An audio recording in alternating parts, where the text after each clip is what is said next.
Hey folks, Scott Weingart here, and this is not the EMCrit podcast. This is actually the introduction to a brand new podcast that will be part of EMCrit, and it's called One-to-One Nursing. One-to-one as in this patient is sick enough, he or she needs a one-to-one nursing assignment. It's going to be a podcast on resuscitation nursing for emergency medicine and for critical care. And I can't do this alone. I mean, really, what do I know about nursing except from the doctor's side? So I need a nurse. And the nurse you're going to meet in just a minute or two is named Candace King. And she is the clinical nurse specialist for a hospital we'll call the Janus General, just to keep us safe on this podcast.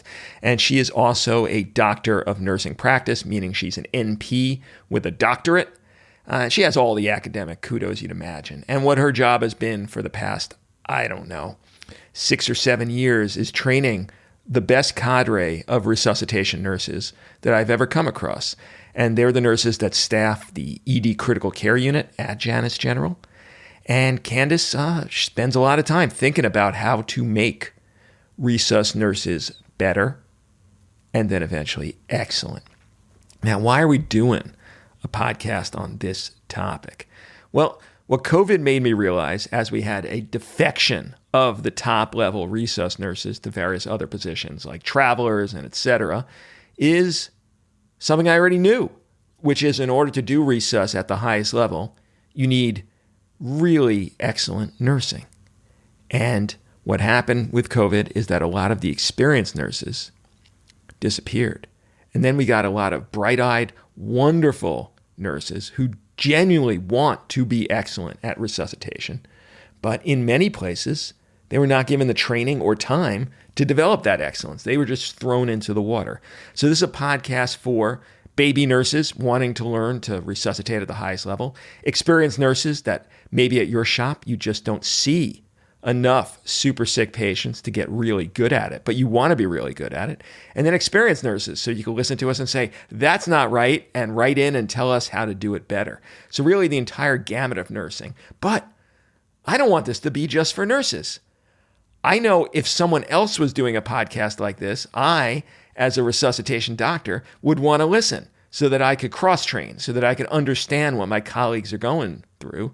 And so I hope this podcast is going to be of real interest to everyone who is currently an EMCrit listener, and hopefully we'll bring in a whole bunch of new listeners that were saying, yeah, this doctoring stuff, I know it's kind of related, but they weren't really talking at the level I want to hear. They weren't really talking directly to me. They weren't really dealing with my issues.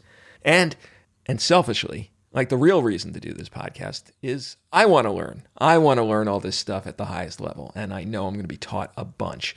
So that is why, that is the nidus of this new podcast. I think you're going to love it. I hope you're going to love it, but I know you're going to love it because if you don't, then you should write in and then we'll change it to make it better. Because this is really, the beginning of this is very much like the beginning of EMCrit. It's kind of an experiment to see what works best. And we're going to need you. We're going to need you to make suggestions. We're also going to need you for all of the questions and clinical gaps that you want us to help you fill. Now, this will, for the most part, be a members-only bonus for members of EMCrit. This one's going out for free, and some of the others will as well, but really, it's going to be behind the paywall because this is for EMCrit members. So if you're not already a member, now is the time to join because all of a sudden, there's going to be this new thing that you might want to get in on. All right, well, with that, I'll introduce you to Candace, and then I'll talk a little bit more to you at the end. Just want to be sure I understand. It's really hot. I think I just need a pan on top of my cup. All right. So, hot coffee aside, who are you and what do you do? Oh, I'm Candace King, and I like to think of myself as a nurse, but not just a nurse. What more than just a nurse? I'd like to think I'm your friend. Yes. I'd like that we share different opinions, but somehow manage to get in the same place. That my option is right and your option is wrong. That's just a given. And that we learn through things together. So whether it's on teaching myself, teaching someone else, teaching you, teaching other colleagues, I think that's what I am. I think that's a fantastic description. All right. And the reason I'm speaking to you is you had a hand in creating what I think is the best cadre of resuscitation nurses I've seen in emergency medicine. They're everyone who comes to your hospital comments on the fact that the nursing is extraordinary, which is not to say they're not opinionated and not to say that they're not going to tell you exactly what they think is wrong with everything you do. But the actual level of competence, skill, and performance is extraordinary. And most of what this podcast is about is trying to figure out how that happened and how to duplicate that in other environments. So, Candace, why is resuscitation nursing so good at your shop? Wow, that's like a huge compliment that I don't think I knew. You know what? I think you have to embrace what you're going to do, and you have to really want to do it. And the learning never stops. If you don't read another journal article or you don't open up the next set of evidence-based medicine, you're just stale. And I think that I don't allow that. And it is no surprise that I have zero expectation for anything that's not perfection. And I think that you have to really define perfection. Like it's not, but you can be inexperienced, and that's not stupidity, right? You can be novice, and you just have to own who you are, right? I own who I am. I think if you ask me to describe myself in one word, I would say transparent. You never leave a conversation with me without knowing how it went, either from a clinical standpoint, if I was reviewing a case, or from an administrative standpoint. So I think that I hold people to that same accountability, right? You have to be transparent about what you know, what you don't know. You have to make the most out of all the training time that you get and every patient experience, because you'll learn something. And if you go into it thinking you're done and you know everything, then you're a disaster. What does it take to be able to work in the critical care unit of the emergency department? You don't take fresh graduates and put them in there like I see in many EDs. So what is the pipeline from you've been hired to being able to work in critical care? So I have a robust fellowship where that's for new grads. You spend a year training with somebody. It's a dedication and a commitment from whatever organization I'm going to work for, that they're going to make the commitment to train these people. I think that the team is only as good as the weakest link.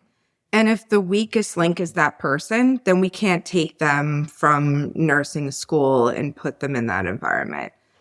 The transition from academia to practice is just immense. And there's not a lot of programs that are out there. So certainly for me, I have two routes. You're either going to be a critical care fellow, where you're going to spend a year training with somebody, and it's a clinical ladder where you progress your competency based on acuity, or you're going to have already some level of moderate acuity, and now it's time for you to do more. You've excelled in that environment, and I don't want you to get stale. So I'll move on to allowing them to do something else. And now, even then, they're not just thrust in and allowed independent practice. Is that correct? No. So everybody, even the fellows, have that dedicated time. But if you were a seasoned staff member that maybe joined me from another institution, and you got your time and you've been able to master your skills in moderate acuity, I definitely then give you a transition period, which is no less than 4 to 6 weeks for you to develop that kind of critical care skills, right? We say weeks, but that's 3 shifts, right? That's not a lot of time. But so you're talking 15 to 18 shifts to have exposure, and you're assigned to a dedicated preceptor. I think it's about relationships, right? Like I always say, I am who I am today because of my partners, my physician partners, my nursing partners. But if you don't have a good relationship with your preceptor or the person that's supposed to be training you, that's just a bad mix. It's like when we first met. I swore you hated me. Then we grew on each other, and now I just talk shit to you. Yes, indeed. No And embarrassment. it's fun for me and everybody else. Now, they have to get signed off on a number of things during this period of either fellowship or the preceptorship. And what are some of those skills? Yeah, so I developed a checklist because I have a lot of employees and I need to be able to have some formal training. So I choose about 12 critical care skills that we would do and ensure that they see one while they're with their preceptor, review it with a clinical educator or a clinical nurse specialist like myself, or review it in a skills day forum so that they have a multiple faceted approach to seeing that kind of case, like a pacemaker or the placement of an EVD or a massive trans, right? You're never going to be the A team member if you are putting together the level 1 and you've never done it before. There's going to be surgeons, emergency medicine faculties asking you, where's the blood? Why is the blood not going? Where's the blood? And it just makes it worse. So you need to know how to do that and then how to like filter out the noise to get it done. But you can't expect somebody to do that on their first go. So you need repetitive, at least for me, I'm a visual learner. So I would need repetitive events. So I try to offer them 2-3 times. And I created a lot of just-in-time videos so that they could go into the bathroom for 3 minutes, get themselves together, watch me on a video, and then say, I got this pacemaker. That makes a lot of sense. A lot of nurses are in places where there probably is one person assigned as nurse educator. There's not a team of clinical educators. And that nurse educator really has to spend most of his or her time dealing with making sure everyone's signed off on ACLS, making sure their trauma certifications are good, dealing with complaints and problems that arise. They don't have any time for resuscitation education. So if you were speaking to a nurse in one of these places, how could they go about self-educating? Read things, listen to podcasts, go to conferences, look at videos online that show the best way to do it or how to troubleshoot it, then teach somebody else that. Right? Or ask a colleague. You have to be humble. Let's deal with some hard questions here. Oh, brother. Okay. Is every nurse who is a good emergency department nurse suited I know what you're gonna ask. to deal with being a good resus nurse? No. Okay. What are the qualities you look for in a resus nurse? One, I think you need to be adaptable, right? Things are not going to be cut and dry. They're not going to go the way that you want them to. So if you're a person that has to live on the straight and narrow, then that's probably not going to work out so great. 2, you have to be humble because people are going to probably tell you did something wrong and you just need to not cry about that and brush it off and figure out how you did it wrong. And then 3, I think you need to stand up for yourself, right? Because if somebody told me I did something wrong, I would be upset about it. But I would challenge that and say, what did I do wrong? And how can I not do that wrong again? And if you don't do that, then you're just allowing that experience to just die out rather than capitalize on its opportunity to really gain the knowledge that you're looking for. What do you say about institutions that have this egalitarian theory that every nurse needs to be rotated for resus at the same amount as every other nurse, and to pretend that some are better than others is to eliminate the idea of emergency nursing? I think that for me, it's not for everyone.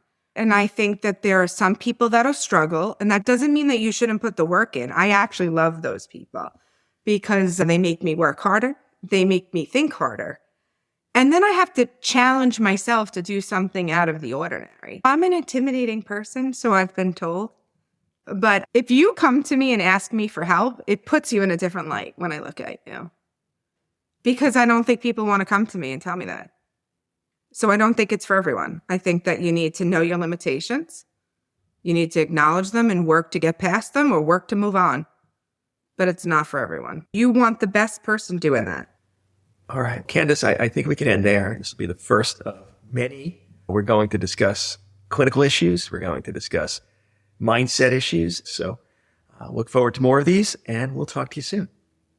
Say bye-bye. Bye.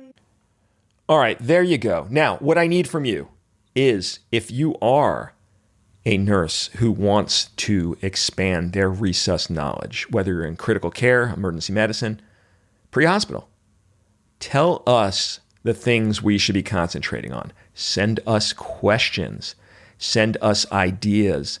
If you think you have something amazing to say and you want to be a guest, send us that. I need that because this, is very much like the beginning of EMCrit. I don't know exactly what is going to work best, but more importantly, I need to have a real bag full of clinical questions that Candace and I could hit, because that's the goal, I think, is eventually to be like 10 minutes discussing a clinical topic someone suggested or a clinical scenario, and then another 10, 20 minutes answering your questions. So they don't have to be big show ideas. They could just be quick hits. Hey, how do you do this? What is the best way to get this done? What do you think about this idea? So please, please, please, please send that in. You can put it in the comments for this episode, or you can just go to emcrit.org/contact, emcrit.org/contact, contact me or tweet it at me. Do whatever the hell you want, but get me the stuff. I need to have your questions.